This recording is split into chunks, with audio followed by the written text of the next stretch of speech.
Bismillahirrahmanirrahim. Assalamualaikum warahmatullahi wabarakatuh. Alhamdulillahirabbil alamin, hamdan katsiran tayyiban mubarakan fih kama yuhibbu rabbuna wa yarda. Asyhadu an la ilaha illallah wahdahu la syarikalah wa asyhadu anna Muhammadan abduhu wa rasuluhu la nabiyya ba'dah. Allahumma salli wa sallim wa barik ala sayyidina Muhammadin kama dzakarahu dzakirun al-akhyar. Wa salli wa sallim wa barik ala sayyidina wa habibina Muhammadin makhtalafal lailu wan nahar. Wa salli wa sallim wa barik ala sayyidina wa habibina wa azimina Muhammad wa alal muhajirina wal ansar. Rabbi shrah li sadri wa yassir li amri wahlul 'uqdatan min lisani yafqahu qawli. Rabbana inna nas'aluka ilman nafi'a wa qalban khashi'a wa amalan salihan maqbula wa hayatan tayyiba. Rabbana ilaika aslamna wa bika amanna wa alaika tawakkalna wa ilaika anabna wa bika khasamna na'udzu bi'izzatika an tudillana antal hayyul ladzi la yamut wal insu wal jinnu yamutun wa ba'. Teman-teman semuanya yang dirahmati Allah Subhanahu wa taala, malam ini kita bisa duduk lagi di Markas Pemuda Hijrah. Ahlan wa sahlan bikum. Selamat datang buat semua anak muda Bandung. Mudah-mudahan Bandung ini menjadi salah satu di antara mercusuar dakwah di seluruh Indonesia. Ketika pemuda-pemudanya memberikan sebuah tren yang baik kepada anak muda di seluruh Indonesia dengan gaya dan style anak muda, nongkrong di masjid, mendengarkan sharing tentang kebesaran Allah Subhanahu wa taala. Mudah-mudahan dengan kayak gitu kita bisa memperbaiki iman kita kepada Allah, memperbaiki hubungan kita dengan Allah, yang pastinya nanti Allah akan memperbaiki hubungan kita dengan sesama manusia.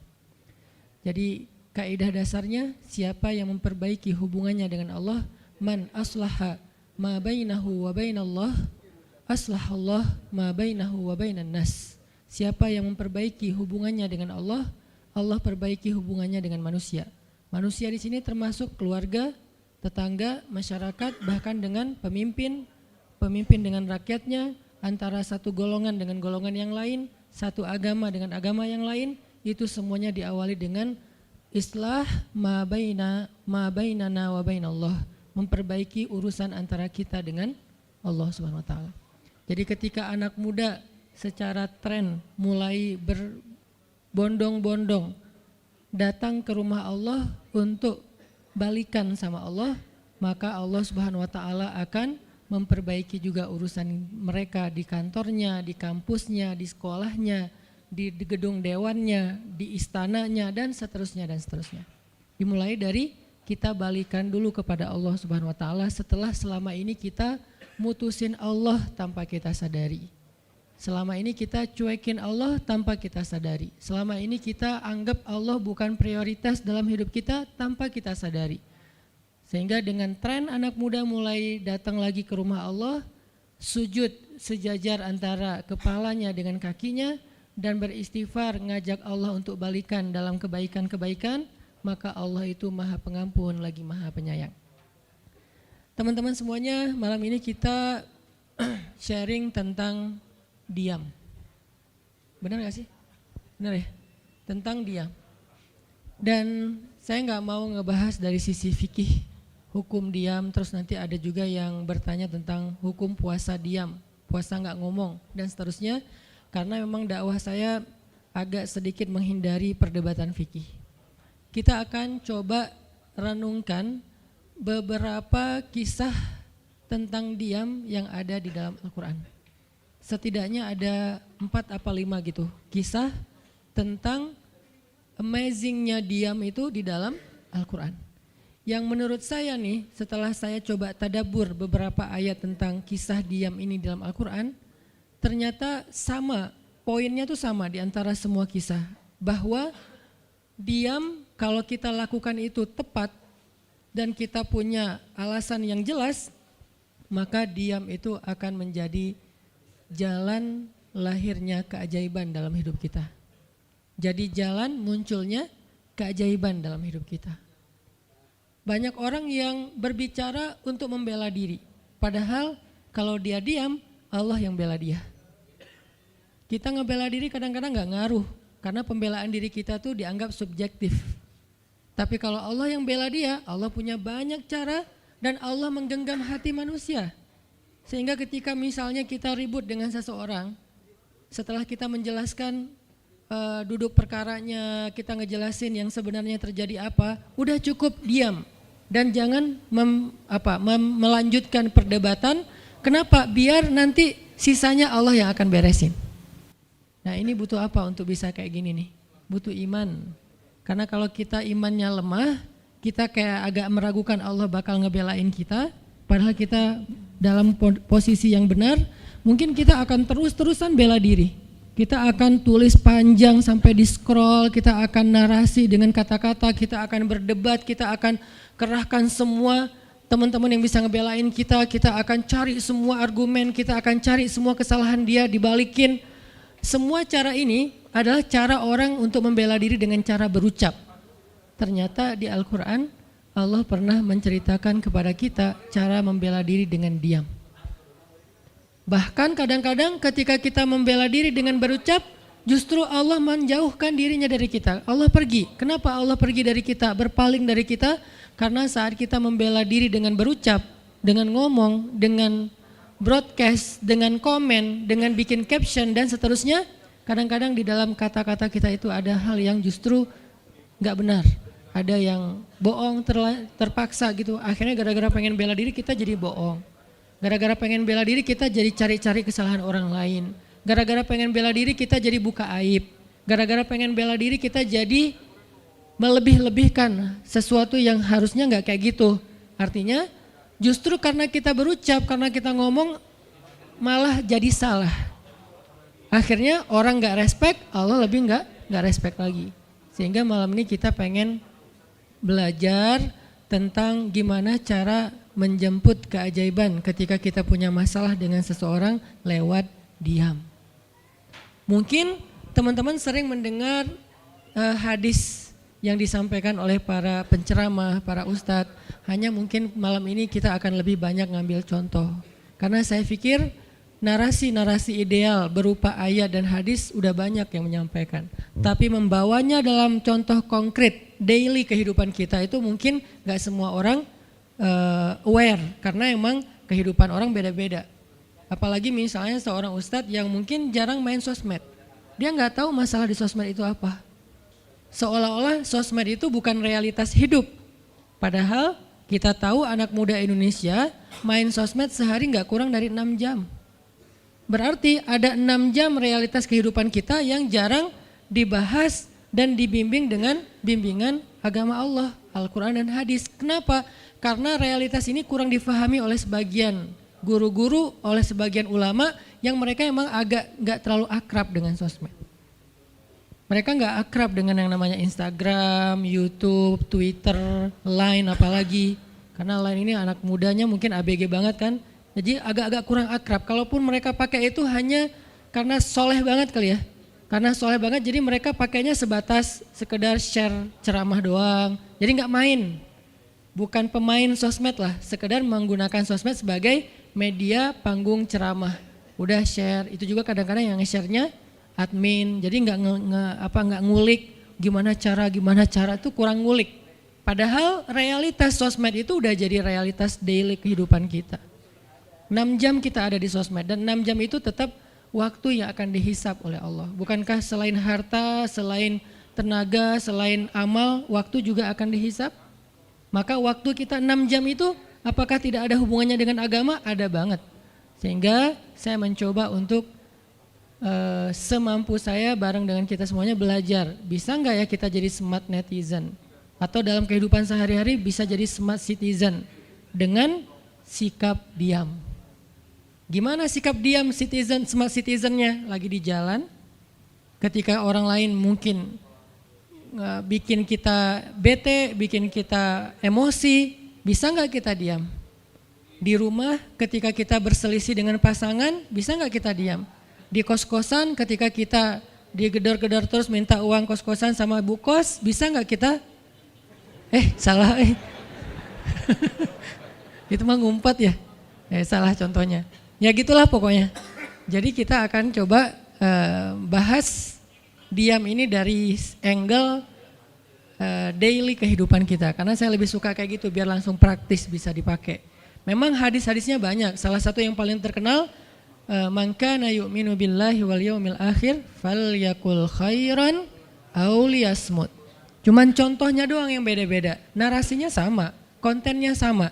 Cuman contohnya beda tergantung angle seorang ustadz dan wawasan kehidupan yang dia jalanin. Dia hidupnya sebagai apa? Kalau hidupnya sebagai seorang ustadz yang ada di dalam masjid, mungkin ya contoh-contohnya adalah tentang di dalam masjid, tentang bergaul sesama ustadz, dengan aktivis manggilnya akhi ukhti. Tapi kalau dia kehidupannya main, berarti dia akan ngambil contoh tentang main. Gimana kita biar tetap bisa soleh walaupun kita lagi main dan seterusnya. Tapi narasinya sama. Man kana yu'minu billahi wal yaumil akhir falyakul khairan aw liyasmut. Atau nanti cerita yang lain kata Nabi, yang paling banyak memasukkan orang ke dalam api neraka dua. Satu lisannya, kedua kemaluannya. Ini dua hal yang paling sering menyebabkan orang masuk neraka.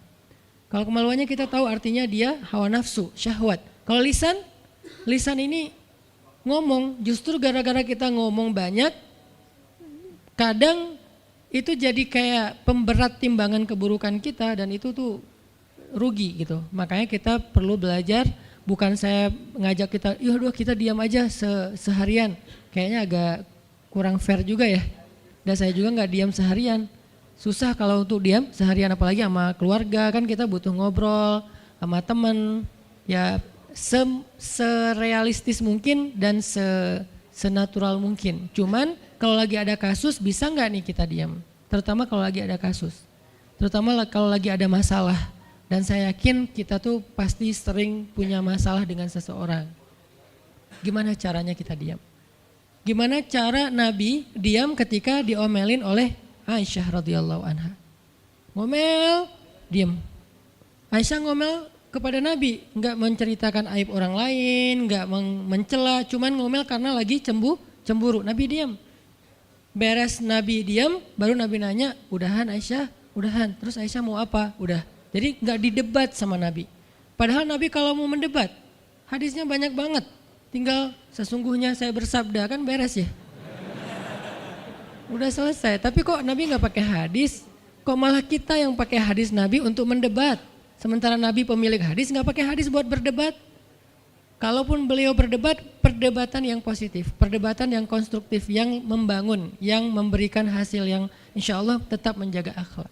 Itu yang disebut dengan wajadilhum billati hiya ahsan. Tapi kalau dengan keluarga, Nabi itu nggak suka debat. Istrinya ngambek, istrinya rame-rame nggak mau nggak mau ngomong sama Nabi, ya udah Nabi di mihrab ngomong aja sama Allah sama Jibril. Ternyata lebih dahsyat lagi. Ketika Nabi di mihrab ngomong sama Allah dan Jibril doang, akhirnya istri-istrinya lebih dari seminggu ngerasa kayak nasib kita gimana ya, kok Nabi udah nggak mau ngomong sama kita lagi, kok kita digantung gini gitu kan ya. Akhirnya turunlah ayat Al-Quran yang menegur istri-istri Nabi gara-gara perilaku mereka kepada Nabi. Ini menunjukkan bahwa ayat-ayat tentang diam itu menjadi solusi itu luar biasa loh. Dan saya pengen malam ini sebagai motivator, katanya sebagai motivator saya pengen memotivasi kita supaya kita percaya diam itu solusi. Diam itu keajaiban. Nggak usah komen itu ternyata, nggak nge-replay komen head itu ternyata bagus. Nggak usah terlibat dalam perdebatan di sosmed itu tuh bagus banget. Saya hari ini tadi sore posting tentang update berita di Palestina, ada seorang perempuan yang ditembak di perbatasan sama orang Israel. Kenapa saya turn off si komennya? Karena saya tahu ini akan mengundang emosi. Jadi takutnya malah kemana-mana kan, jadi ngomong politik, jadi ngomong apa, mending di turn off aja deh. Tapi kalau yang lagi saya dibully, saya biasanya nggak nge-turn off. Yang di turn off tuh hal-hal yang sifatnya memunculkan polemik yang semakin melebar, jadi kurang produktif. Akhirnya kita offin dulu komennya. Tapi saya tetap pengen share itu biar orang update berita dari sana tuh lagi apa. Dan mudah-mudahan saya berharap itu di repost orang banyak, akhirnya jadi minimal membangun awareness masyarakat dunia bahwa Palestina itu layak untuk merdeka. Dari dulu udah layak untuk merdeka sejak mereka dijajah oleh Israel. Itu aja doang sih kampanyenya. Tapi saya nggak mau kampanyenya melebar kemana-mana sehingga di offin dulu aja komennya. Kenapa? Off komen itu kadang-kadang bagian dari diam baik. Ngapain juga kita ladenin komen yang macam-macam walaupun mungkin komennya itu ada yang kita berpihak sama dia, sepaham dengan dia, ada yang beda. Tapi tetap aja saya lihat kadang-kadang komen itu berlebihan. Sampai muncul kalimat-kalimat mencela, sampai marah-marah, sampai caps lock tanda seru kan ya. Ini kan nggak nyaman lagi kan kalau udah kayak gini, mending diam. Nah di sini kita pengen belajar, diam itu ternyata ajaib. Diam itu ternyata benar-benar kata orang emas. Diam itu ternyata solusi. Diam itu ternyata pembelaan diri yang paling efektif. Kalau selama ini kita masih percaya membela diri yang paling efektif ngomong. Membela diri yang paling efektif itu bikin postingan. Membela diri yang paling efektif itu bikin caption yang bagus. Membela diri yang paling efektif itu komen. Membela diri yang paling efektif itu minta pembelaan dari manusia. Ternyata mungkin itu benar, tapi ada yang lebih efektif lagi. Membela diri dengan diam. Dan gimana cara membela diri dengan diam sampai mendatangkan keajaiban? Itu yang akan kita coba renungkan malam ini. Oke, yang pertama kita akan baca kisah diam di surat Maryam, surat favorit saya. Coba teman-teman buka surat Maryam, surat 19. Di dalam surat ini ada 2 adegan diam. Pertama, adegan diamnya Nabi Zakaria. Yang kedua, adegan diamnya Maryam. Surat 19, surat Maryam, ayat 10.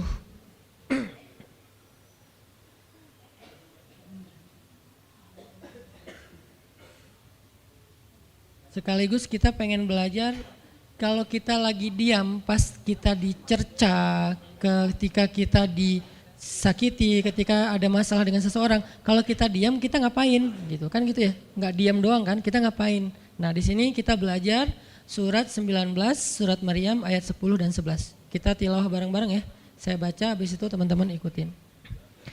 A'udzu billahi minasy syaithanir rajim. Silakan.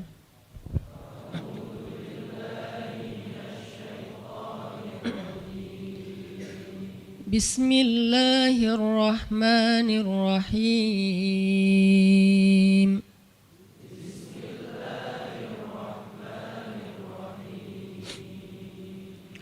Qala rabbi ij'al li ayah.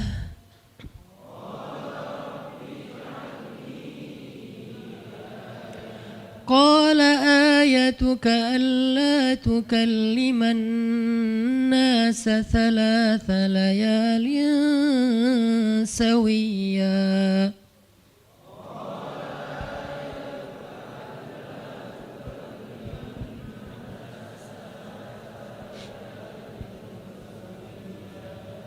فخرج على قومه من المحراب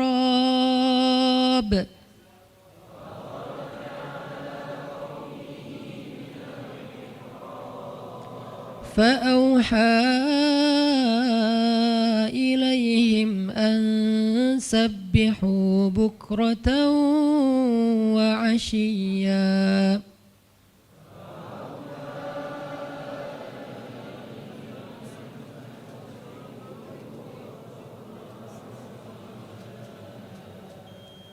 Berkatalah Zakaria, Rabbi, berikanlah untukku sebuah pertanda bahwa aku akan punya anak laki-laki. Allah berfirman, tanda-tanda bagimu adalah engkau tidak akan bisa berbicara dengan manusia selama 3 malam berturut-turut. Maka keluarlah Zakaria kepada kaumnya dari mihrabnya dan memberi mereka isyarat supaya mereka bertasbih kepada Allah setiap pagi dan petang. Ini adalah adegan, kita lanjutin sekitar 2 menit sebelum azan. Ini adalah adegan ketika Nabi Zakaria dapat berita gembira akan punya anak laki-laki. Karena Nabi Zakaria berdoa minta anak laki-laki dari sejak nikah sampai usia 80 tahun. Kurang lebih sekitar 50 tahun berdoa. Lama banget, ya Allah beri anak, ya Allah beri anak. Sampai iparnya udah punya anak keren namanya Maryam, iparnya adalah Imran. udah punya anak, keren banget, cewek, solehah, dari kecil udah beribadah di Masjidil Aqsa. Zakaria masih minta anak, ya Allah, ya Allah, ya Allah. Sampai puncaknya Zakaria ngelihat Maryam dapat makanan dari langit. Zakaria datang ke mihrab Maryam, terus di situ udah ada makanan yang bukan dibawa oleh Zakaria. Zakaria nanya, "Anna laki hadza ya Maryam?" Maryam dapat dari mana makanan ini? Kata Maryam, "Huwa min indillah, dari Allah." Kata Maryam. Gimana caranya? Kata Maryam, Allah punya cara sendiri. Allah yarzuqu may yasha bighairi hisab. Terserah Allah gitu. Masya Allah, Masya Allah. Zakaria kagum sama Maryam, langsung pergi ke mihrabnya Zakaria, sholat, dan di dalam sholatnya Zakaria berdoa, hunalika da'a Zakaria rabbah. Di saat itulah Zakaria benar-benar nangis berdoa kepada Allah, ya Allah, Rabbi habli min ladunka dzurriyyatan thayyibah innaka sami'ud du'a. Ya Allah, beri saya anak seperti dia, seperti Maryam. Engkau maha mengijabah doa dan saya enggak pernah berputus asa meminta kepadamu. Udah 50 tahun lebih. Tiba-tiba Allah bilang, ya Zakaria, inna nubasyiruka bi ghulam ismuhu Yahya lam naj'al lahu min qablu samiyya. Zakaria, sekarang kami akan perkenankan doamu, kamu akan punya anak, beri dia nama Yahya. Belum pernah ada anak seperti dia yang soleh di muka bumi. Zakaria kaget, walaupun doa, tapi beliau masih berpikir kayak, gimana caranya saya punya anak? Ini kayak tarik-tarikan antara logika manusia dengan iman. Imannya percaya Allah Maha Kuasa, tapi logikanya gimana caranya? Istri saya sudah tua, saya juga udah tua. Lalu Nabi Zakaria bertanya untuk biar lebih tenang, supaya logikanya nggak ragu lagi. Kalau imannya udah mantap, tinggal logika. Zakaria tanya, beri saya ij'al li ayah, beri saya bukti, tanda, gimana cara saya punya anak.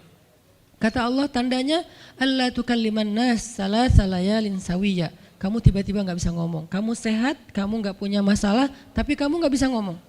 Mau ngomong tuh gak bisa. Kamu bisa tilawah, kamu bisa zikir, tapi kamu gak bisa ngomong. Bisa subhanallah, subhanallah, subhanallah. Bisa alhamdulillahi rabbil alamin. Gak bisa. Jadi baca Quran, kalau ada Quran, tapi dulu kan Taurat ya. Baca Taurat bisa, zikir bisa, hayya ala sholah, kalau azan ada azannya bisa. Pokoknya semua bisa kecuali mau ngomong tuh gak bisa. Masya Allah ya, luar biasa. Kenapa? Karena Allah pengen Zakaria zikir aja 3 hari. Jangan ngomong dengan manusia walaupun ucapannya baik kecuali zikir. Jadi kalau mau ngomong dengan manusia, subhanallah, masya Allah, alhamdulillah, bismillah. Cuman gitu doang ngomongnya. Gak bisa, lu mau kemana? Gak bisa. Insya Allah gitu. Jadi cuman bisa zikir. Saking Allah pengen Zakaria menghabiskan 3 hari sebelum Allah tunjukkan keajaiban hanya dengan berzikir. Apa poinnya di sini? Kalau kita pengen ada keajaiban dalam diam, maka isilah diam kita dengan zikrullah. InsyaAllah nanti kita lanjutkan setelah salat isya. Bismillahirrahmanirrahim. Teman-teman semuanya, kita lanjutkan tadabbur kita terhadap ayat di surat Maryam, ayat 10 dan 11, kisah keajaiban yang diperoleh oleh Nabi Zakaria alaihissalam. Dengan Allah anugerahkan untuk beliau anak yang super duper keren luar biasa yang bernama Yahya alaihissalam. Dan salah satu cara Allah Subhanahu wa taala mendidik Nabi Zakaria untuk menjemput keajaiban itu adalah Allah menyuruh Zakaria untuk diam dan mengisi diamnya dengan zikratullah bukratan wa asiyya. Mengingat Allah pada waktu pagi dan pada waktu petang. Artinya diisi dengan zikir. Dan waktu itu Nabi Zakaria menurut ulama tafsir, beliau tidak cacat lisannya, benar-benar bisa ngomong. Hanya tidak bisa bicara dengan manusia tapi bisa berzikir. Jadi beliau bisa zikir, bisa mengucapkan kalimat-kalimat Alkitab yaitu Taurat.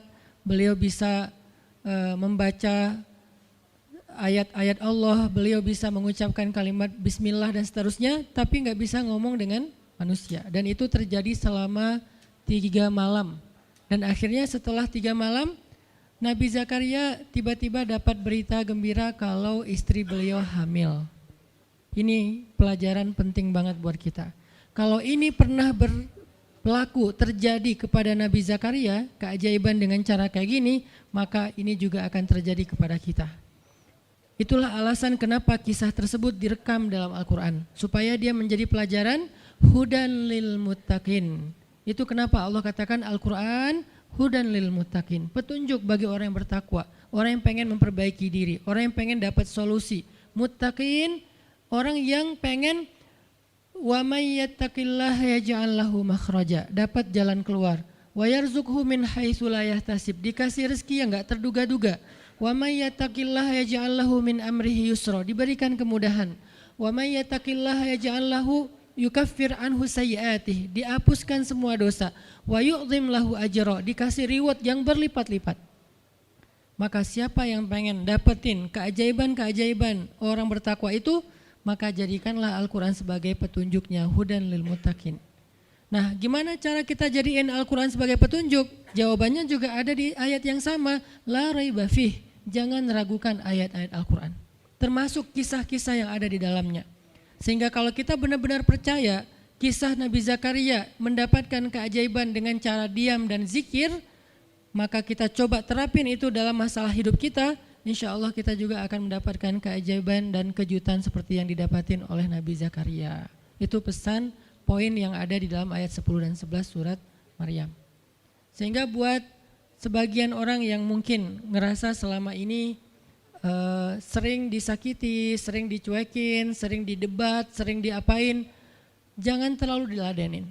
Kadang-kadang ada teman saya nanya ke saya, Ustadz, ini ada yang ngomongin Ustadz gini di sosmed, perlu kita balas nggak nih? Saya bilang udah diamin aja. Itu tuh santai, tapi sebetulnya itu ada kayak alasan kenapa saya memilih sikap itu, bukan karena kayak males ribut. Sebetulnya kadang-kadang kan ribut itu kayak nyenengin ya, kayak olahraga apa ya, emosi gitu kan. Rame-rame di sosmed itu kayak asik kan, kayak kita ngegame gitu kan. Jadi nge-replay komen-komen orang kayak lucu-lucuan gitu.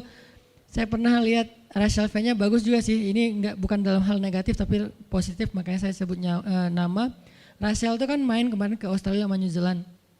Terus ada dia lagi foto-foto gitu di sana bareng dengan suaminya.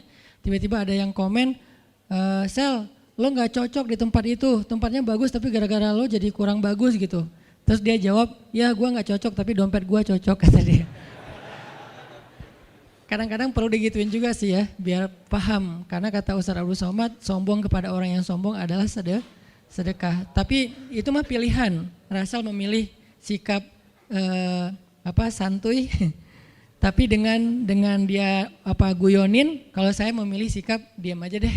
Karena saya takut kalau saya ngomong malah jadi panjang debatnya, dan saya merasa nggak mampu untuk selalu membela diri dengan argumen. Karena membela diri dengan argumen kadang-kadang ya kalau bahasa Ustadz Umar Mita, orang yang mencintaimu tidak butuh alasan, orang yang membencimu tidak akan menerima alasan. Jadi kayak ya udahlah, diamin aja.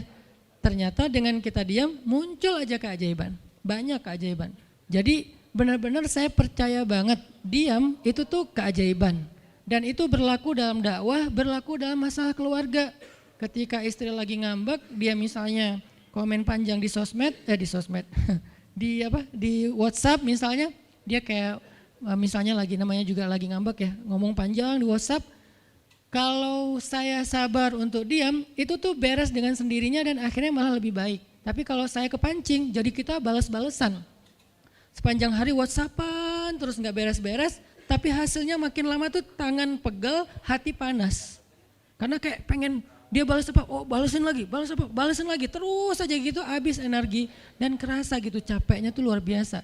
Tiba-tiba muka jadi lebih tua gitu kan ya, tiba-tiba berkerut semua, terus warna kulit makin doff gitu.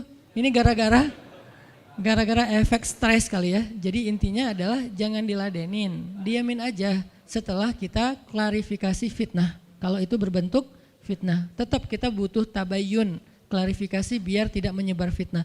Tapi beres klarifikasi nggak usah diperpanjang.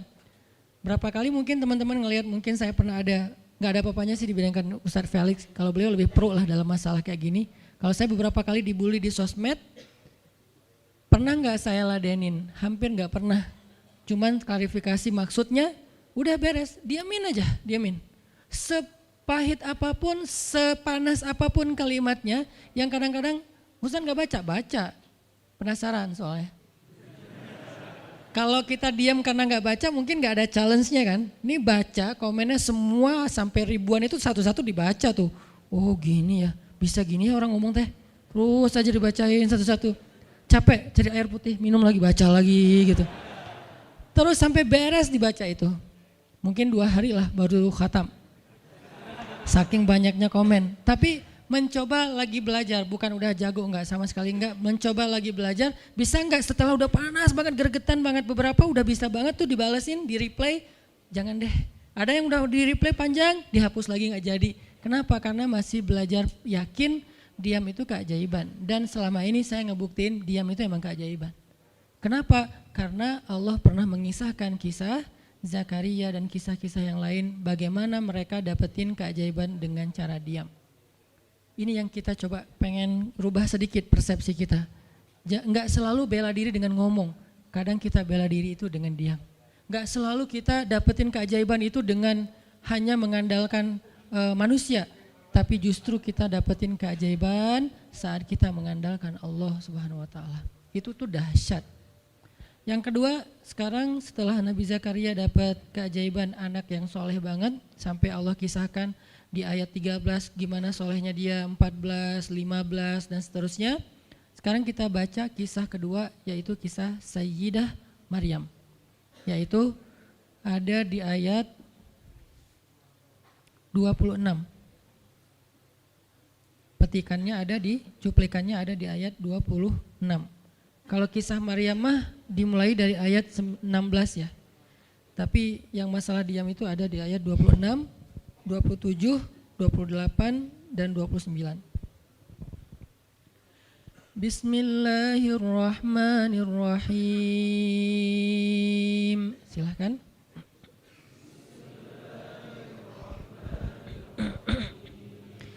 Fakuli washrabi wa qarri 'aina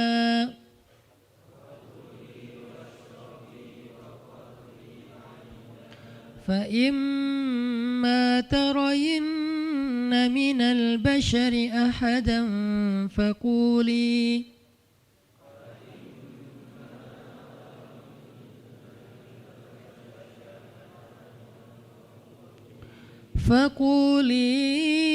إني نذرت للرحمن صوما فلن أكلم اليوم إنسيا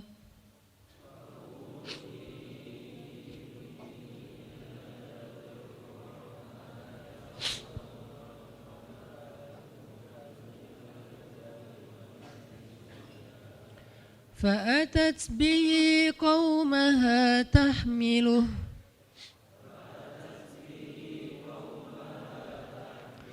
قالوا يا مريم لقد جئت شيئا فريا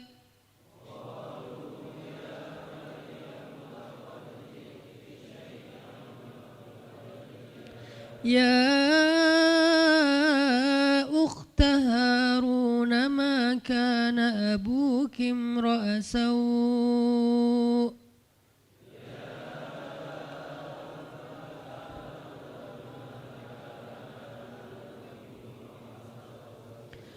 ما كان أبوك امرأ سوء وما كانت أمك بغيا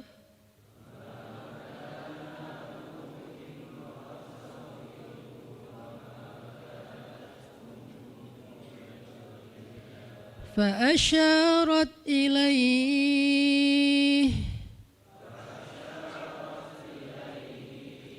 قالوا كيف نكلم من كان في المهد صبيا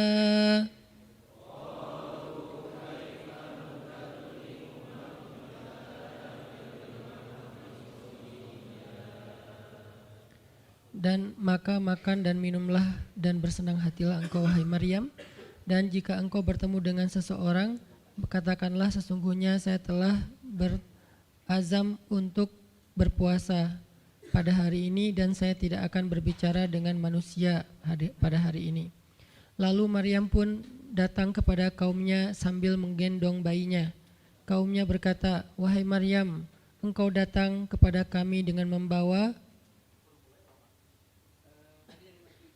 kalau bahasa kita tuh pembawa apa istilahnya? Sial. Apa ya? Dengan membawa keburukan. Jadi kayak dianggap pembawa kesialan. "Wahai saudari Harun, sesungguhnya ayahmu bukanlah seorang yang nista ataupun pendosa, dan begitu juga dengan ibumu bukanlah perempuan yang hina."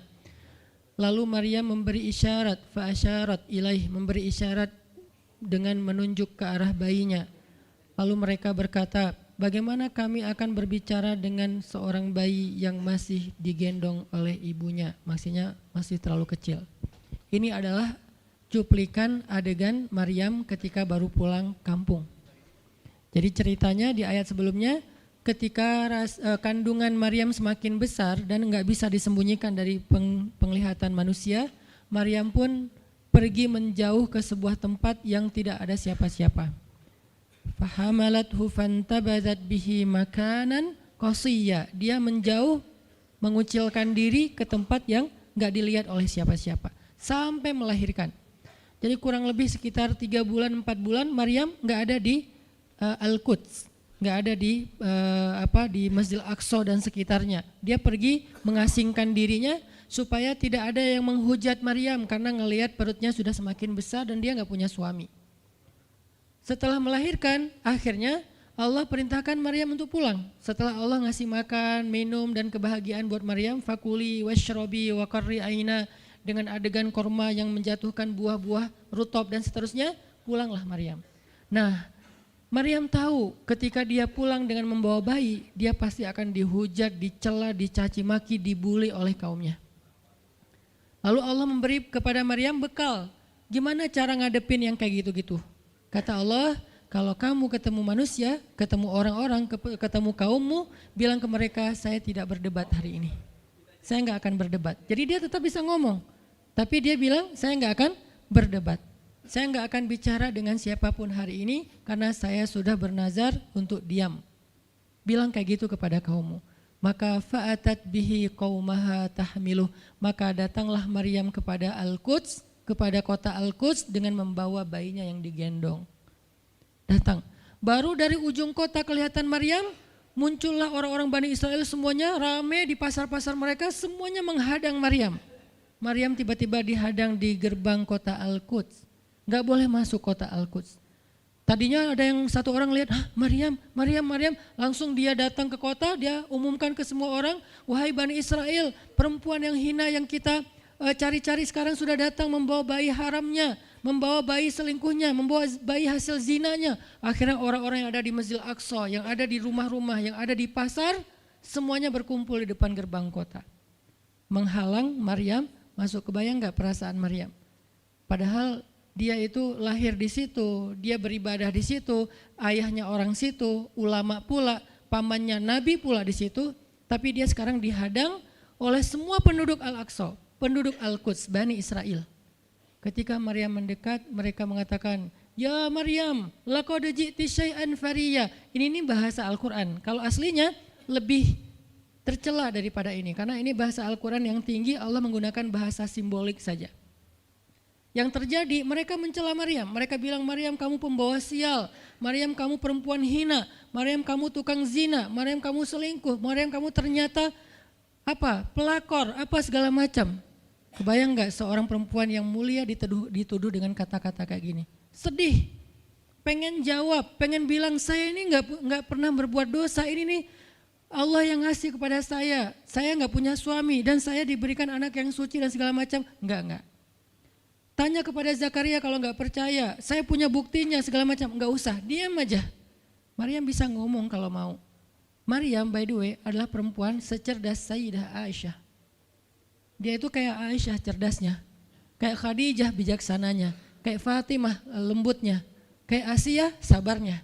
Maryam itu istimewa. Sampai sebagian ulama mengatakan Maryam satu-satunya nabi dari perempuan. Satu-satunya nabi dari golongan perempuan. Sebagian kecil ulama ada yang menyebutkan demikian. Sehingga mereka menyebut Maryam alaihassalam. Saking Maryam ini keren banget, istimewa banget. Tapi jumhur ulama sejarah mengatakan Maryam bukan nabi, tapi dia perempuan soleha, orang soleh, bahkan satu dari 4 perempuan sempurna di muka bumi dan tidak ada yang kelima. Cuman ada 4. Kamula minar rijali katsir, kata Nabi. Laki-laki yang sempurna itu banyak, yaitu para rasul dan para nabi. Walam yakmul minan nisa illa arba'ah, tidak ada perempuan yang sempurna kecuali 4. Asiyah istri Fir'aun, kemudian Maryam anaknya Imran, kemudian Khadijah istri Rasulullah, dan Fatimah bintu Rasulullah. Artinya Maryam ini istimewa banget. Dia kalau mau argumen, dalilnya lebih banyak daripada para rabi-rabi Yahudi yang ada di situ. Karena ketika Maryam dulu berkhidmat di Masjid Aqsa, Maryam itu enggak belajar seperti yang lain-lain. Karena kan dulu orang Bani Israel itu paling anti sama cewek ya. Buat mereka perempuan itu kasta kedua. Seolah-olah perempuan itu enggak punya hak yang sama dengan laki-laki. Laki-laki punya hak belajar di Masjid Aqsa, perempuan enggak boleh. Ini kesenjangan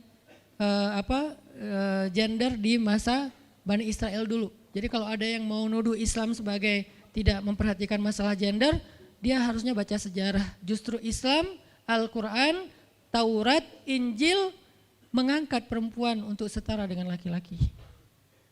Awalnya perempuan itu hina di masyarakat Bani Israel, dianggap pembawa sial. Sampai masyarakat jahiliyah sebelum Islam datang, apa yang terjadi dengan bayi perempuan? Dibenamkan dalam pasir hidup-hidup, dibunuh, dilempar dari bukit supaya mati langsung seketika. Kenapa? Termasuk Umar pernah membunuh bayi perempuan. Umar radhiyallahu an. Kenapa dia sedih banget? Karena dia ingat masa lalu ketika dia pernah membunuh bayi perempuan. Kenapa mereka membunuh bayi perempuan? Karena dianggap perempuan ini membawa sial. Tapi datang Islam mengubah tradisi itu. Mengubah persepsi publik. Yang tadinya perempuan dianggap hina, dalam Islam dikatakan surga ada di bawah telapak kaki ibu. Muncul harga diri perempuan naik. Apalagi sebaik-baik kalian yang paling baik untuk istrinya dan aku yang paling baik untuk istriku di antara kalian. Muncul lagi hadis, kalau seandainya laki-laki mau bersabar terhadap istrinya, maka harusnya dia bersabar 70 kali sehari kalau dia disakiti oleh istrinya. Yang ke-71 baru dia boleh marah. 70 belum boleh marah. Jadi perempuan, ibu-ibu, istri kalau mau bikin suaminya sebel sampai 69. Atau 70 boleh lah. Tapi yang ke-71, nah ini udah layak dimarahin. Tapi kan gak pernah ada sampai 70 kan. Paling juga 10%-nya lah, 7 kali sehari. Dan itu istiqomah setiap hari. Hari ini kok kamu gini lagi sih, kemarin udah beda hari. Jadi beda hitungannya, 0 lagi mulai dari awal. Tapi nanti ada hadis penyeimbang. Nabi itu kan bijaksana banget. Yang diajarin bukan cewek doang, cowok juga diajarin. Ketika hadisnya supaya memuliakan perempuan ada, nanti ada lagi hadis laki-laki. Seandainya seorang perempuan menjilat luka dan darah dan nanah di tubuh suaminya, itu belum bisa membayar satu saja kebaikan suami kepada dia. Jadi menjilat lukanya aja belum bisa bayar kebaikan, terus ngapain marah-marah coba. Sehingga dua-duanya ada nasihat untuk suami. Kalau istrinya lagi ngambek, namanya juga lagi sedih, ya udah kamu sabar aja 70 kali. Untuk istri, jangan ngambek, karena kalau kalian berbuat baik aja belum bisa bayar kebaikan mereka. Terus gimana dong Ustadz? Ya udah, sekarang solusinya adalah sama-sama mengambil sisi baiknya. Kayak gitu nasihat Nabi. Makanya saya agak kurang setuju kalau khutbah Jumat itu memakai hadis menjilat darah dan nanah. Karena yang dengar suami. Wah benar nih khutbah Jumat, saya senang banget khutbah Jumat hari ini. Pulang-pulang, mah tadi khutbah Jumat keren banget. Nih mah, kebenaran aku catat, nih mah gak bisa. Kalau khutbah Jumat pakailah hadis sabar 70 kali. Menasihati suami. Kalau majelis taklimnya ibu-ibu, masalah tadi seandainya saya boleh menyuruh manusia sujud kepada manusia, saya suruh sujud istri kepada suami. Masing-masing ada hadisnya, jangan disilang. Ini gak bijak dalam ceramah, karena harusnya memberi nasihat yang bisa memperbaiki, bukan menambah tuntutan baru. Wah benar nih kalau suami saya dengar, harusnya suami saya datang, Ustadz boleh enggak acara selamatan di rumah saya nanti temanya ini gitu.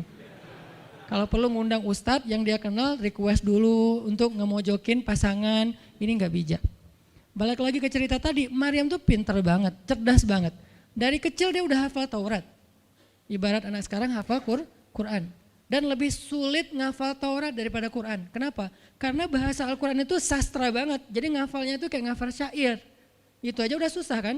Kebayang gak ngafal Taurat? Lebih sulit lagi tuh. Dan Maryam dari usia di bawah 5 tahun udah khatam Taurat. udah tahu tafsir Taurat, usia 7 tahun. Bahkan saking keren dan pinternya Maryam, kadang-kadang ketika Maryam ngobrolin tentang Taurat sama Zakaria, itu Zakaria sampai geleng-geleng kepala. Maryam, gitu maksudnya? Sampai nanya ke Maryam, gitu om maksudnya. Maryam ngomongnya ke Zakaria udah kayak ngajar gitu, saking pinternya Maryam. Jadi hadis-hadis Zakaria, Maryam hafal. Kan para anbiya itu punya hadis kan? Hadis Zakaria dihafal oleh Maryam. Tauratnya Musa dihafal oleh Maryam. Kebijaksanaan para nabi dihafal oleh Maryam. Dia dari usia 10 tahun itu udah jadi ulama besar Maryam. Artinya kalau misalnya orang mau berargumen dengan Maryam, dia punya banyak bahan, dia punya banyak narasi. Dia lagian Maryam itu pintar ngomong. Tapi Maryam diam. Jadi kalau kita ngerasa pintar ngomong, pintar komen, pintar apa, tetap aja kita punya alasan harusnya kita diam. Karena Maryam yang lebih daripada kita ternyata juga diam. Akhirnya Maryam diam. Dikatakan ya ukhta Harun. Diingatkan lagi dengan kemuliaan keluarga Imran. Ya ukhta Harun ma akana abuki imra'asau wa ma kanat ummuki baghiya. Ayah kamu itu Imran loh Maryam, kamu enggak malu punya bayi di luar pernikahan sementara keluarga kalian itu keluarga baik-baik. Apa kamu tega menyakiti ayahmu, mencoreng nama besar dan nama baik keluarga besarmu dan seterusnya. Maryam makin luar biasa, panas banget, sedih banget. Dan Maryam itu yang lebih berat lagi teman-teman. Mungkin kalau kita digituin agak kebal ya. Terutama cowok lah. Cowok kalau digituin agak kebal karena emang kurang berperasaan sih kalau cowok ya. Coba lihat dari angle cewek. Cewek itu lebih peka loh dari kita. Kita mah mungkin lebih mudah lah diam. Diomelin, diam aja. Karena kita kan orangnya agak santuy gitu kan. Kalau cewek itu gak bisa gitu. Makanya lihat angle ini dari angle cewek. Kalau tadi Zakaria, sekarang Maryam. Dan Maryam lebih peka daripada semua cewek yang ada di muka bumi. Lebih perasa lagi daripada perempuan yang ada di muka bumi. Sangat-sangat pemalu.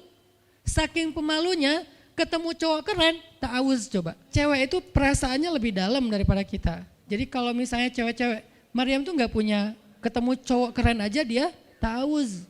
Siapa cowok keren yang ditemui Maryam? Jibril. Gabriel loh yang ditemuin. Dan waktu itu Jibril menjelma. Apa? Fatamassala laha basyaran sawiyya. Jibril menjelma sebagai basyaran sawiyya. Allah yang ngomong tuh, cowok keren. Allah yang bilang keren. Kalau kita merasa udah paling keren, menurut Allah biasa-biasa aja. Karena Allah pernah menciptakan Yusuf, Allah pernah menciptakan Muhammad, Allah pernah menciptakan Yahya. Kita merasa paling keren, Allah pernah menciptakan Sarah, perempuan paling keren juga, Aisyah, Fatimah. Jadi buat kita kayak udah kegeeran paling keren se-Bandung gitu kan ya. Menurut Allah mah biasa. Kalau Jibril, Allah sendiri yang bilang dia tuh emang keren. Jibril emang bukan malaikat, tapi kalau ketemu manusia, kecuali para nabi, Jibril itu menjelma sebagai manusia. Supaya tidak terlihat wujud aslinya. Karena gak kuat orang lihat wujud aslinya Jibril. Nabi Muhammad aja pertama ngelihat Jibril dengan wujud aslinya pas di Gua Hira itu lari tuh. Takut, saking ngerinya Jibril tuh. Jangankan manusia, malaikat aja segan sama Jibril. Jibril lewat malaikat. Gak berani malaikat. Kenapa saya bilang kok disegani? Allah yang bilang di Al-Quran. Dia itu malaikat yang disegani. Dzu mirratin. Dzu mirrah kalau bahasa kita malaikat yang sangat berwibawa. Sehingga di antara malaikat aja gak ada yang sembarangan bicara sama Jibril. Mau bicara sama Jibril kayak aduh segan malu gitu malaikat, cuman gak pakai itu mah Sunda ya. Pokoknya malaikat mah gak berani ngomong sama Jibril saking segannya. Kenapa? Gagah banget wujud aslinya. Ketika dia membentangkan sayapnya, itu sayap menutupi timur dan barat. Jadi matahari, bulan, bintang udah gak kelihatan. Yang kelihatan cuma Jibril dengan keagungannya. Itu belum Allah ya, baru ciptaan Allah. Jibril salah satu makhluk Allah yang paling agung. Sehingga saking kerennya Jibril, Allah gak menyebutnya dengan nama malaikat. Padahal golongannya malaikat, tapi Allah menyebutnya dengan Ruhul Quds, Roh Kudus, yaitu Jibril. Nah ketika ketemu dengan Maryam, Jibril bermisal itu menjelma sebagai basyaran sawiyya, cowok keren banget. Saking kerennya Jibril, Umar aja terkesima ngeliat Jibril. Pernah Jibril datang ngajarin iman, Islam, ihsan kepada Nabi Muhammad, dan Umar ngeliat Jibril terkesima, gak bisa ngomong, diam aja.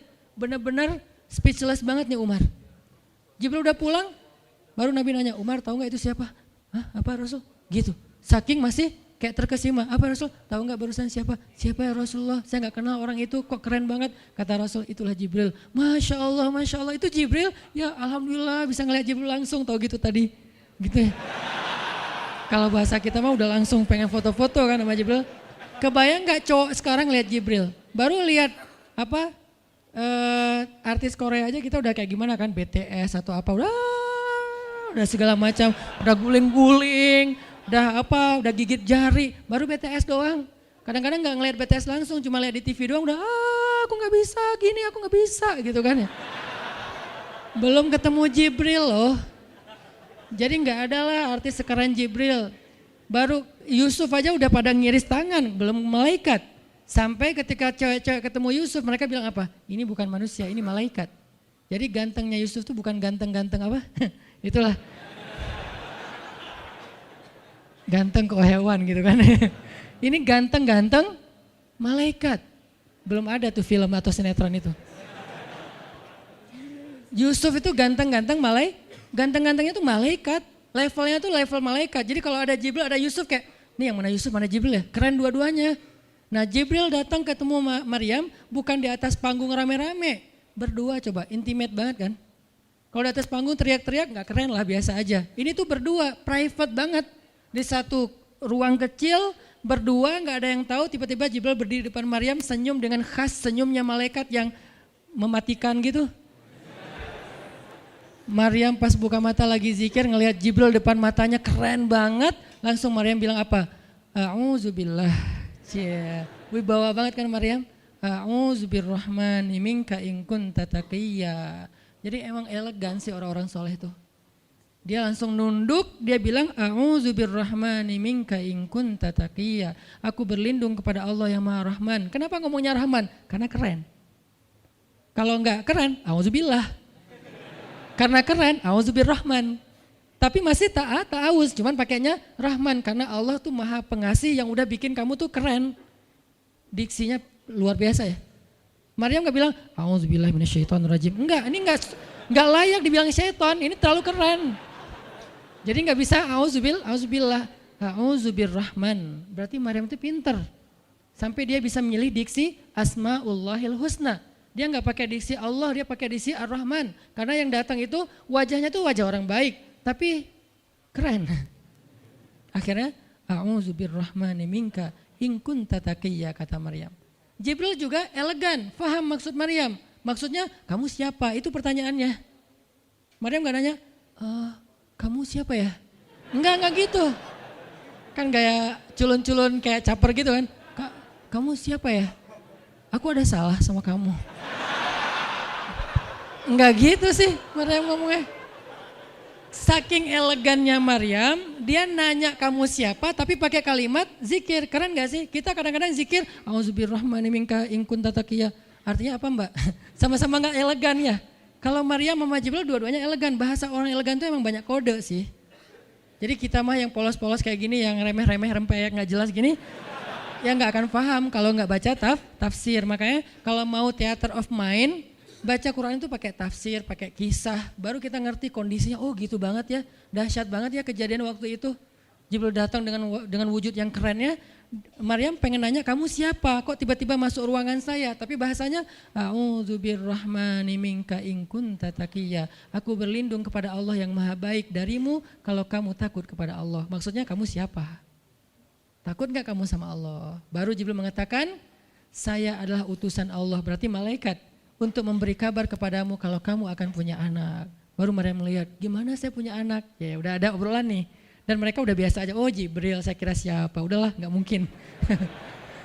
Artinya udah kayak gitu nih kesolehan Maryam. Artinya Maryam itu orang yang sangat peka banget, perasaannya dalam banget. Terus nanti ketika Maryam melahirkan anak, tahu gak kata-kata Maryam apa? Ya laitani mittu qabla hadha. Wa kuntu nasyam mansiya. Saat Maryam merasakan sakitnya kontraksi, mau melahirkan Isa, Maryam itu sambil kontraksi sambil bilang, ya laitani mitu qabla hadza wa kuntu nasyan mansiya. Aduhai seandainya saya mati aja sebelum kejadian ini dan saya dilupakan oleh manusia seolah-olah saya tidak pernah ada. Kenapa Maryam ngomong kayak gini? Maryam ngebayangin betapa malunya dia nanti kalau harus membawa bayinya ketemu Bani Israel yang pada bawel. Bani Israel itu terkenal kaum yang paling bawel. Bawelnya banget. Kalau kita baca Al-Baqarah itu isinya kebawelan Bani Israel. Kata Nabi Musa, sembelihlah Al-Baqarah. Al-Baqarah itu kan banyak, yang warna apa? Cari yang warnanya bersih. Yang bersih kan juga ada belang-belangnya nggak dikit. Terus yang beratnya berapa kilo, yang dari mana, dari Bali atau NTB atau dari mana, bawel banget. Udahlah cari aja seekor sapi, sembelih beres. Tapi nanya lagi, bertele-tele. Itulah Bani Israel. Dan Maryam tahu banget karakter kaumnya. Jangankan dengan fitnah kayak gini nih, ketemu Nabi yang udah menyampaikan hal yang benar aja, itu di debatnya tuh habis-habisan. Apalagi dengan kondisi Maryam. Makanya Maryam takut banget, dia nggak kuat menanggung malu. Kalau kita mungkin masih kuat lah nanggung malu, kadang-kadang malah malu-maluin gitu kan. Kalau Maryam nggak kuat nanggung malu, berarti orang yang seperti ini harusnya kan berat banget untuk diam kan, nggak akan kuat diam, harusnya dia ngomong gitu, dia belain diri. Tapi Maryam itu sisi lainnya adalah perempuan yang mukminah, siddiqah, sangat yakin sama Allah. Allah suruh diam, ya udah diam. Gimana pun dihujat, diam.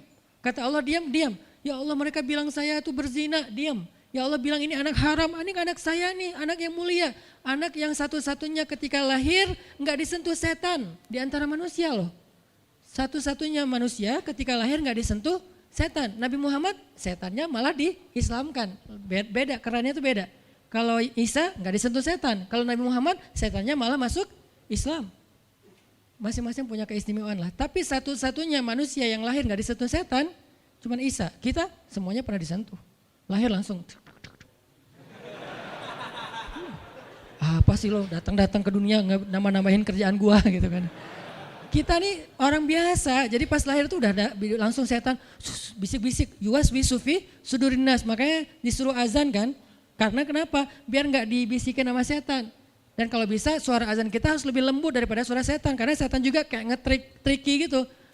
Saya ibu kamu.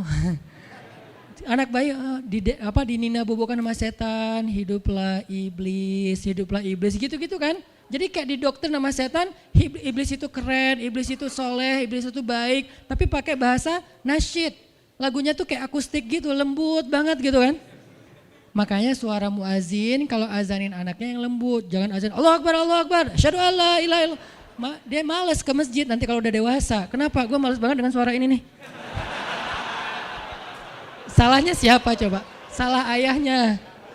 Belajar azan di Al-Latif sama Muzammil, sama Teras Tahfiz. Biar azannya tuh kayak Allahu Akbar. Bayinya senyum-senyum. Ntar gue bisa lebih dari itu. Canda. Intinya adalah Maryam itu pemalu banget. Jadi dia bisa banget untuk ngebales. Tapi dia diam. Sampai akhirnya fa'asyarat ilaih. Dia memberi isyarat. Arti memberi isyarat, dia nunjuk ke arah Isa alaihissalam yang masih digendong, kalau kalian mau ngomong aja sama bayinya.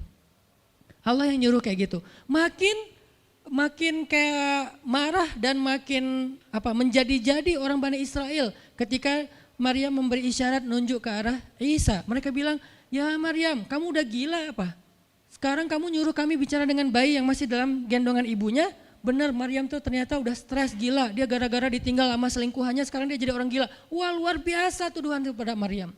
Maryam diam aja sedih, nahan air mata.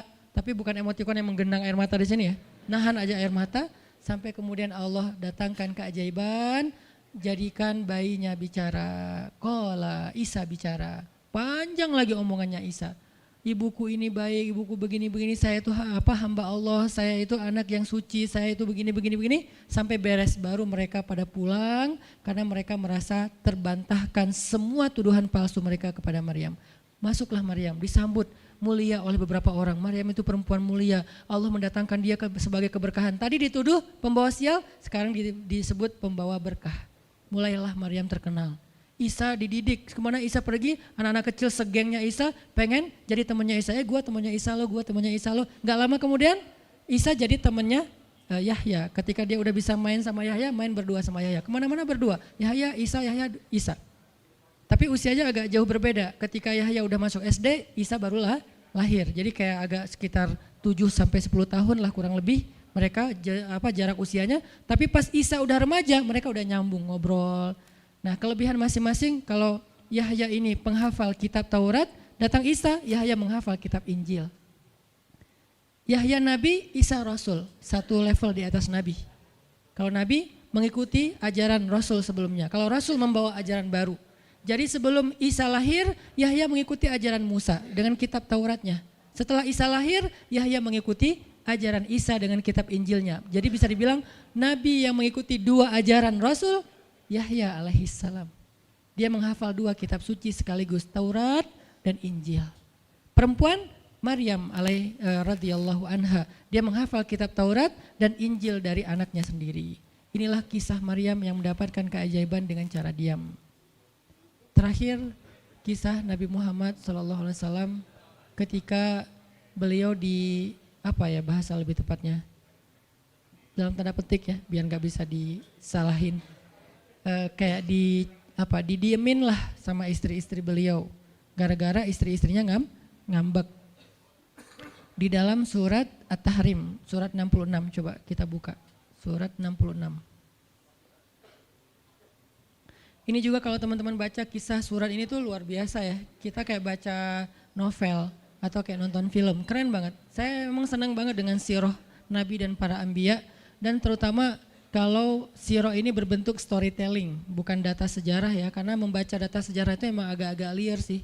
Tapi kalau storytelling kan kita adegan ya, wah seru ya, itu lebih keren daripada Disney, Marvel, Endgame, atau apalah.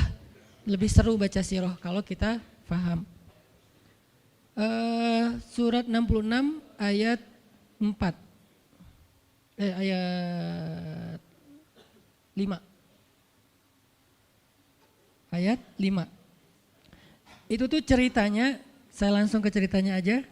Ceritanya kan waktu itu Nabi itu punya kebiasaan kalau habis asar sampai maghrib, Nabi ngapain pertanyaannya? Apa sih yang dilakuin Nabi antara asar dengan maghrib? Ternyata kebiasaan Nabi di hari Jumat di hari-hari biasa antara asar dengan maghrib itu adalah keliling ke rumah-rumah istrinya. Antara asar dengan maghrib itu waktu family time lah, keliling antara rumah-rumah istrinya. Kalau nggak habis dalam satu hari, besok dilanjutin. Nah, hari itu Nabi datang ke rumah Maria yang dari Mesir itu, istri beliau yang dari Mesir, Maria Kiptiyah. Dan lama di rumah Maria, nggak pindah-pindah gitu. Sementara Hafsah sama Aisyah udah nungguin Nabi di rumahnya Aisyah berdua. Karena emang Hafsah sama Aisyah ini kan ngegeng banget ya berdua ya. Kayak soulmate banget lah, walaupun sama-sama istri Nabi, tapi mereka kayak fair, berdua tuh nggak ada masalah. Kalau yang dengan yang lain mereka cemburu. Nungguin di rumah Aisyah. Hafsah, Nabi di rumah siapa sih sekarang? Kata Hafsah, di rumah Maria. Kok lama banget sih di rumah Maria, dikasih makan apa sih? Gak tahu tuh, dari tadi kita tungguin gak datang-datang, kan sesama cewek nih ngobrol. Lama gak datang-datang, menjelang maghrib Nabi baru datang. Aisyah udah agak bete nih, lama banget sih giliran di Maria aja datang lama, di rumah saya gak datang-datang. Begitu Nabi datang, tuh Nabi datang. Diam aja Aisyah sama Hafsah. Assalamualaikum. Waalaikumsalam. Kayak ngambek gitu kan. Kata Nabi, Aisyah kenapa? Hafsah kalian kenapa? Kata Aisyah, ya iyalah sedih, kok di rumah Maria lama banget dikasih makan apa sih, enak ya? Kata Aisyah, enggak makan apa-apa, cuma minum madu. Oh, kata Hafsah, pantesan kok bau mulutnya enggak enak, pasti madunya enggak benar tuh di sana tuh. Iya enggak benar, jangan minum madu lagi, kata Aisyah. Kata Nabi, ya udah mulai sekarang saya enggak akan minum madu lagi. Demi apa? Menyenangkan hati Aisyah. Aisyah langsung yes, Nabi enggak akan minum madu lagi. Demi saya, berarti saya kan istimewa banget. Kenapa bisa istimewa? Karena aslinya Nabi itu hobi banget minum madu. Kayak saya mungkin senang minum kopi. Tapi demi istri, mulai sekarang saya gak akan ngopi lagi. Kan istri saya ngerasa, wah demi aku tuh dia gak mau ngopi lagi. Kan keren kan? Akhirnya Aisyah ngomong ke istri-istri yang lain. Kalian tahu gak? Kata Aisyah. Kayak ngomong di grup gitu kan? Tapi grupnya bukan grup WhatsApp, grup mereka gitu. Kalian tahu gak? Nabi sekarang gak akan minum madu lagi loh. Kenapa? Karena aku. Wah keren ya Aisyah, istimewa banget ya, sampai Nabi rela gak minum madu, padahal madu itu baik, Nabi senang juga demi Aisyah, ya demi aku gitu. Akhirnya Aisyah bahagia. Allah gak ridho. Begitu Nabi ngomong kayak gitu, Allah turunkan ayat pertama surat At-Tahrim, ya ayuhan Nabi, Jibril langsung turun, ya Rasulullah ada WA bukan. Ada apa namanya? Ada pesan. Ada pesan tuh dari Allah. Kata Rasulullah, pesan apa Jibril? Nih, ya ayuhan nabi, lima tuharrimu ma ahallallahu lak tabtaghi mardhata azwajik. Kenapa engkau mengharamkan apa yang Allah sudah halalkan bagimu? Hanya pengen menyenangkan hati istrimu, wahai Rasul? Astagfirullah, astagfirullah, salah ngomong saya. Mengharamkan ya Allah halalkan. Astagfirullah ya Allah, mulai sekarang saya akan minum madu lagi. Astagfirullah, astagfirullah, maafin saya ya Allah. Jibril balik ke Allah, kasih tahu Nabi akan minum madu lagi. Nabi ngomong ke istri-istri yang ngumpulin semuanya, kecuali Aisyah. Semuanya dikumpulin. Ada Hafsah di situ. Wah istri-istriku, maaf ya aku salah ngomong kemarin depan Aisyah. Sekarang aku akan meralat, mulai sekarang aku akan minum madu lagi di rumah-rumah kalian. Jadi kalau sore aku lagi datang, siapkanlah madu seperti biasanya. Terus istri-istri Nabi ngerasa, Masya Allah Nabi sekarang minum madu lagi demi kita, gitu kan ya. Kan antara mereka kan saling pengen nunjukin siapa yang paling istimewa kan. Demi kita sekarang Nabi udah minum madu lagi, Nabi sampai meralat kata-katanya. Akhirnya ternyata kalimat itu sama Hafsah disampaikan ke Aisyah. Kalau bahasa sosmed kita di capture, di forward. Kan bahaya banget kan? Disampaikan ke Aisyah. Aisyah tuh lihat Nabi sekarang minum madu lagi loh. Demi siapa coba? Demi kami. Aisyah, innalillah, jadi Nabi gini. Cuman Aisyah gak sampai ngomong kayak kita. Dasarnya cowok dimana aja sama gitu. Itu mah kata-kata cewek sekarang ya. Kalau Aisyah kan elegan kan gak ngomong gitu. Akhirnya pas Nabi datang Aisyah diam. Aisyah diam. Kata Nabi, Aisyah kenapa? Aisyah kenapa? Oh jadi gitu, di belakang ternyata sekarang minum madu lagi. Hah? Nabi langsung datangin sama Jibril. Rasulullah tahu nggak kenapa mereka rame-rame sekarang? Siapa yang ngasih tahu nih ke Aisyah? Jibril ternyata jadi penengah, makanya jangan macam-macam deh sama Nabi. Ada Jibril, ada Allah kan, susah gitu membuat rahasia. Tahu nggak Rasulullah kenapa Aisyah ngambek? Kenapa wahai Jibril? Gara-gara Hafsah ngebocorin rahasia Nabi kepada Aisyah. Oh ini kerjaan Hafsah, kata Nabi. Oke, Hafsah. Panggil nih Hafsah. Dipanggil Hafsah, kata Nabi, Hafsah, kamu udah membocorkan rahasia saya. Ini menurut sebagian tafsir. Memang ada banyak tafsir sih. Salah satu tafsirnya kayak gitu. Hafsah, kamu udah membocorkan rahasia aku. Dan sekarang istri-istri pada ngambek. Istri yang lain juga ikut ngambek sekarang gara-gara Nabi kayak sekali minum madu, sekali nggak minum madu. Yang lain pada diam semuanya. Datang ke rumah Ummu Salamah. Assalamualaikum, Ummu Salamah, waalaikumsalam. Tadi kayaknya aku belum selesai jemuran, dah langsung pergi jemuran. Gak mau ngomong sama Nabi. Maria, assalamualaikum, waalaikumsalam. Kayaknya tadi aku lagi sibuk nyetrika deh. Jadi gak ada yang mau ngomong sama Nabi, diam semuanya. Nabi kan jadi sedih kan. Gara-gara siapa coba? Gara-gara Hafsah. Akhirnya Nabi bilang, Hafsah, aku kecewa banget dengan sikap kamu. Kamu gak jaga rahasia aku. Sekarang aku antar kamu pulangnya ke rumah Umar. Bahasa lainnya diceraikan. Hafsah dicerain sama Nabi. Kerennya Hafsah pas digituin, dia cuma nangis. Dia gak bilang, ya Rasulullah, Rasul tega nyerahin saya, terus saya gimana? Gitu. Enggak. Rasulullah cuma masalah madu doang, cuma masalah capture dan saya forward doang kayak gitu langsung diceraikan. Tega banget sih Rasulullah. Rasulullah gak punya hati apa? Enggak. Hafsah tuh diam. Ini nih keajaiban diam yang lain ya. Diceraikan sama Nabi, innalillah, astagfirullahaladzim. Hafsah yuk kita pulang ke rumah Umar. Iya ya Rasulullah, pulang aja. Baik banget nih Hafsah, soleha banget. Jadi by the way emang semua istri Nabi itu soleha, cuman namanya perempuan kadang-kadang muncul sifat dasarnya mereka cemburu, mereka sedih, mereka baper. Tapi itu manusiawi dan perempuan yang soleha pun merasakan hal itu. Hafsah pulang ke rumah Umar. Assalamualaikum, waalaikumsalam, dibuka sama Umar. Ya Rasulullah, Hafsah langsung masuk ke kamarnya. Ya Rasulullah, anak saya bikin salah apa? Pasti dia nyakitin Rasulullah ya. Maaf ya Rasulullah. Langsung Umar marah-marah. Hafsah, kamu ngapain sama Rasulullah? Hafsah diam aja, dimarahin habis-habisan sama Umar. Umar tahu sendiri sayang banget kan sama Nabi. Ketika ada masalah antara Nabi dengan anaknya, pasti yang dimarahin anaknya, bukan Nabi. Nabi pulang, Hafsah diomelin sama Umar, diam aja nggak ngomong apa-apa, diam. Akhirnya Jibril turun. Jibril turun, ya Rasulullah ada pesan dari Allah. Apa wahai Jibril? Di surat At-Tolak, surat putus. Kan At-Tolak itu artinya diputusin. Bahasa ini pesantrennya dicerai. Turun surat At-Tolak, kata Jibril, Allah nyuruh kamu raji'ha ya Rasulullah, raji'ha innaha qawwamah sawwamah fa innaha min azwajika fil jannah. Wahai Rasulullah, rujuk Hafsah. Disuruh rujuk. Allah enggak redha Rasul menceraikan Hafsah. Tahu enggak kenapa Allah begitu membela Hafsah ketika Hafsah ada masalah dengan Rasul? Salah satunya karena Hafsah diam. Harusnya Allah ngebela Rasul, Umar aja ngebela Rasul. Sahabat-sahabat ngebela Rasul karena Rasulullah selalu benar. Tapi Allah ngebela Hafsah. Kenapa? Karena Hafsah diam, sebegitu ajaibnya diam. Sampai ketika ada seorang perempuan bermasalah dengan kekasih Allah, Allah malah membela perempuan ini, bukan kekasihnya. Raji'ha ya Muhammad, rujuk Hafsah. Dia itu istrimu di dunia dan di surga. Akhirnya Rasulullah, jadi saya rujuk, wahai Umar, ya Hafsah masih nangis di kamarnya. Balik lagi Rasulullah naik onta ke rumah Hafsah, Assalamualaikum, Waalaikumsalam. Ya Rasulullah, udah saya marahin tuh. Hafsah kata Umar, udah gak apa-apa Rasulullah, udah gak usah bersedih, udah saya marahin habis-habisan dia tuh. Kata Rasulullah, Umar, aku pengen ngomong sama Hafsah. Ya Rasulullah jangan, biar saya aja ngomong, dia emang gak bisa ketemu sama Rasul. Ya Umar, aku pengen ketemu sama istriku. Hah, istrimu? Hafsah, itu Rasulullah. Keluar lagi Hafsah, soleha banget, lembut banget, keluar.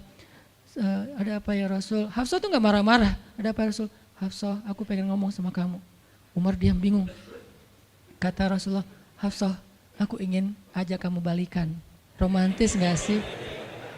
Rasul pengen ngajak Hafsah balikan. Kok balikan sih Ustaz? Ya rujuk kan balikan. Rujuk artinya kembali ya balikan. Hafsah balikan yuk. Umar bingung, hah balikan? Hafsah, Allah yang nyuruh aku untuk merujuk kamu. Umar makin bingung, Hafsah kamu keren banget. Sampai Allah belain kamu gitu. Kata Nabi, Hafsah, Allah turunkan ayat khusus tentang kamu di surat ini. Umar makin bingung, sampai turun ayat, Masya Allah, anakku ini subhanallah, Masya Allah gitu kan ya. Akhirnya, ya Rasulullah, Allah sampai turunkan ayat tentang masalah ini. Alhamdulillah, Hafsah sujud syukur, Hafsah nangis, Hafsah langsung meluk Rasul. Umar, aduh gimana nih?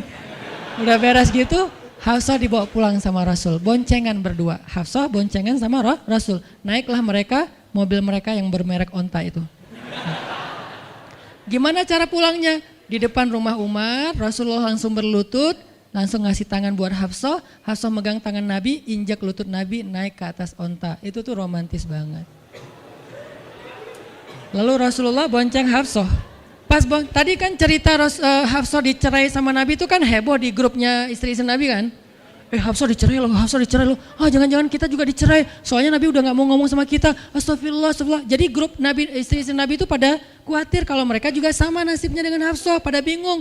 Tapi tiba-tiba mereka ngelihat Hafsah pulang ke rumahnya dibonceng Nabi. Itu tuh langsung trending loh. Istri-istri Nabi, tahu gak tuh Hafsah dirujuk sama Nabi sampai turun ayat di surat At-Talaq. Oh gitu. Wah Hafsah keren banget ya. Wah istri-istri Nabi pada cemburu pada Hafsah. Diturunkan Hafsah, yang lain pada ngintip Hafsah. Sampai masuk ke rumahnya, Nabi beres di rumah Hafsah, keluar masuk ke masjid, dia aja di masjid. Istri yang lain Nabi gak mau ngomong. Aisyah, Ummu Salamah, Saudah, Maria, Sofia, siapa lagi? Yang Zainab bintu Jahsy, semuanya Nabi diamin, gak mau diajak ngomong. Datang satu-satu, ya Rasulullah mau dibuatin minum apa? Astagfirullah, subhanallah. Datang lagi Aisyah, Rasulullah capek, subhanallah. Diam semuanya, gak ada yang mau diajak ngomong sama Nabi. Udah mereka akhirnya pada pulang, bingung, nasib kita gimana ya? Tanya ke Hafsah yuk. Sekarang Hafsah jadi kayak selebritinya. Hafsah, pada datang ke rumah Hafsah. Hafsah bantuin kita dong. Sampai Aisyah aja yang tadinya kayak bisa dibilang kayak pemimpin istri-istri Nabi kan. Aisyah paling cerdas, paling disayang sama Nabi. Sekarang Aisyah diam-diam ngomong, Hafsah bantuin dong, kita nih lagi digantung sama Nabi. Kata Hafsah sekarang kan kayak lagi di atas angin gitu. Kalian sih nyakitin Rasul, cie. Hafsah tuh kayak wah lagi masa-masanya Hafsah gitu kan. Hafsah gimana dong? Ya udah ngomong aja langsung sendiri. Rasulullah nggak mau ngomong sama kita. Ya udah coba minta tolong ke ayah kamu Aisyah, kan ayah kamu dekat sama Rasulullah. Akhirnya ngundang Abu Bakar. Ya Abu Bakar, baca deh tafsir dari ayat-ayat ini. Abu Bakar datang, ayah tolongin kami dong. Kenapa? Kami itu dianggurin sama Nabi, didiamin, digantung udah seminggu lebih. Jangan-jangan kami juga dicerai kayak Hafsah. Kalau Hafsah dicerai tapi udah dirujuk, kami gimana nasibnya? Akhirnya ya udah biar aku yang ngomong sama Rasul. Datanglah Abu Bakar ke masjid. Rasul lagi zikir. Ya Rasulullah, itu istri-istrimu ngutus saya. Subhanallah. Ya Rasulullah, Masya Allah. Ya Rasulullah, la ilaha illallah. Abu Bakar aja Rasul gak mau ngomong sama dia. Padahal Abu Bakar itu udah paling akrab sama Nabi. Abu Bakar diam, gak bisa diajak ngomong nih. Abu Bakar balik lagi ke rumah istri-istri Nabi. Kata istri-istri Nabi, gimana Abu Bakar? Astagfirullah, innalillah, gimana kalau Abu Bakar aja gak bisa, gimana yang lain? Terus akhirnya datang lagi ke Hafsah. Hafsah bantuin dong, kita udah gak jelas nasibnya nih. Kata Hafsah, ya udah aku minta tolong ayahku ya. Hafsah masih kayak gak mau langsung ke dia gitu. Ya udah aku minta tolong ayahku ya, panggillah Umar. ayah bantuin mereka dong, nasib mereka sekarang lagi terkatung-katung gitu. Umar marah, kalian sih. Nah, tadi kan yang diomelin Hafsah kan, sekarang diomelin semua istri Nabi diomelin sama Umar. Dan salah satu kalimat omelannya Umar, itu tuh kerennya Umar sampai di repost sama Allah. Coba, ada nggak manusia yang kata-katanya di repost Allah? Nggak ada, cuman Umar. 2 kali kata-kata Umar di repost oleh Allah. Arti di repost apa? Ditayang ulang di Al-Quran. Kan repost itu berarti tayang ulang kan? Di capture, langsung di copy, paste, langsung ditayangin. Itu tuh kata-kata cuman Umar yang pernah digituin sama Allah. Kata-kata Umar apa? Ayat ke-5. Kata Umar, kalau kalian nggak minta maaf sama Nabi, Allah bisa aja mentalak kalian, menceraikan kalian dari Nabi, lalu menggantikan untuk Nabi istri yang lebih solehah, lebih hafizah, lebih bertaubat, lebih baik, lebih cantik, lebih perawan daripada kalian. Itu tuh kata Umar yang ada di ayat ke-5. Jadi bisa dibilang ayat ke-5 adalah ayat repostnya kata-kata Umar, saking kerennya Umar. Sampai Nabi pernah bilang kalau ada Nabi setelah aku, Umar lah orangnya, cuman gak ada Nabi setelah aku. Jadi kalau ada orang yang benci sama Umar, saya heran, dia baca sirah apa?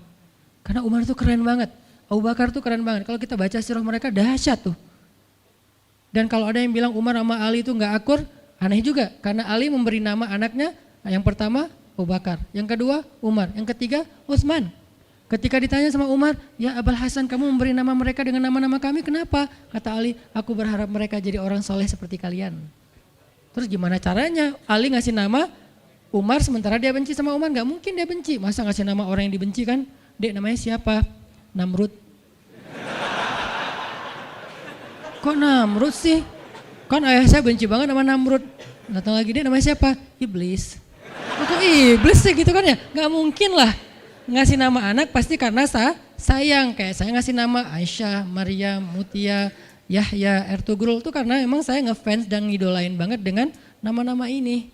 Yahya, Ayyash, 3 tokoh di situ. Nabi Yahya, Ayyash sahabat Nabi, dan Yahya Ayyash mujahid Palestina. Jadi 3 tokoh sekaligus. Nabi Yahya saya ngidolain banget supaya Yahya jadi anak kecil yang seperti Nabi Yahya menghafal Quran. Kedua, Ayyash itu sahabat Nabi Muhammad. Kemudian yang ketiga, Yahya Ayyash sekaligus itu nama mujahid Palestina yang paling pintar ngerakit banyak senjata-senjata untuk ngelawan Israel, dan dia dibunuh sama Israel. Saking Israel benci sama Yahya Ayyash, untuk membunuh Yahya Ayyash mereka ngebom 1 blok untuk membunuh Yahya Ayyash, dan mudah-mudahan dia syahid dalam dalam kejadian itu.